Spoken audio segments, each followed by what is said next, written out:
శనివారం రాత్రి కురిసిన వర్షము వడగళ్ళు దానితో పాటు వచ్చిన గాలి వీటి అన్నిటి కారణంగా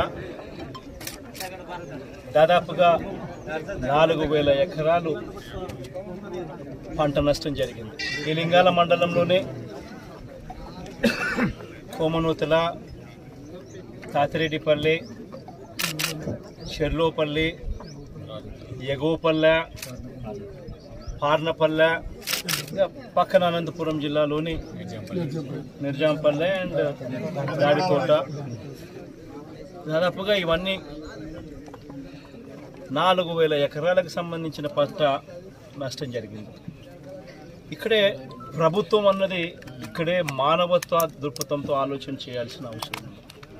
ఎకరాకు పెట్టుబడి ఖర్చు కనీసం అంటే ₹1,50,000 పైసలకు మాట. తీరా పంట చేతికొచ్చే సమయానికి పరిస్థితి ఈ మాదిరిగా ఉత్పన్నం కావడంతో దాదాపుగా రైతన్నలు దాదాపుగా 10 లక్షలు, 15 లక్షలు ఇవన్నీ కూడా నష్టపోయిన పరిస్థితులు చూస్తూ ఉన్నాం. నష్టపోయిన పరిస్థితులు కనిపిస్తూ ఉన్నాయి. ఈరోజు నేను ఒకటే అడుగుతా ఉన్నా, పంటల బీమాకు సంబంధించి మొట్టమొదటి ఇష్యూ లేవనెత్తుతా ఉన్నా.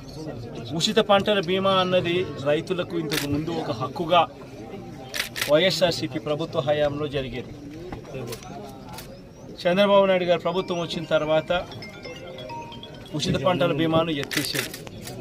ఎత్తేయడం ఒక సిన్ అయితే, ఎత్తేయడం ఒక నేరం అయితే 2023-24కు సంబంధించిన ఖరీఫ్ అంటే 2023 జూన్లో వేసిన పంటలకు, ఖరీఫ్లో వేసిన పంటలకు 2024 మే జూన్ మాసంలో ఇన్సూరెన్స్ ప్రీమియం కట్టాలి.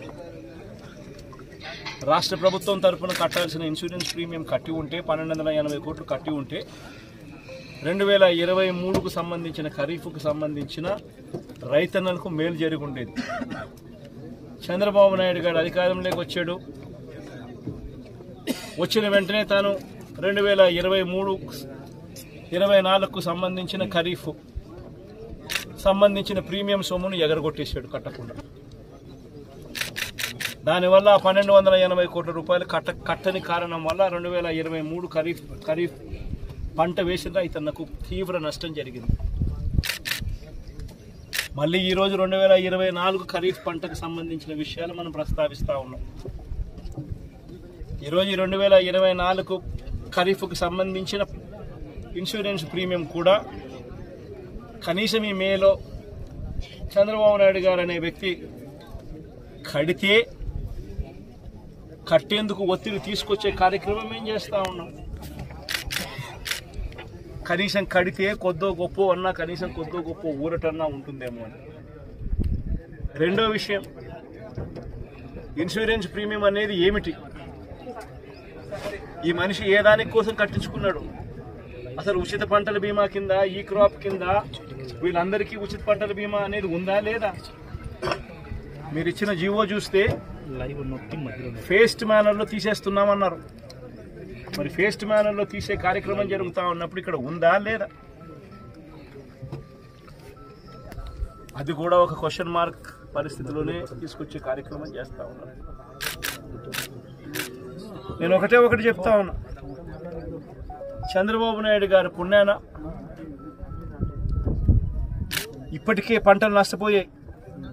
మొన్న రంగు మారిన ధాన్యం పరిస్థితి చూసినాం, మేజ్ పరిస్థితి చూసినాం, జవార్ పరిస్థితి చూసినాం.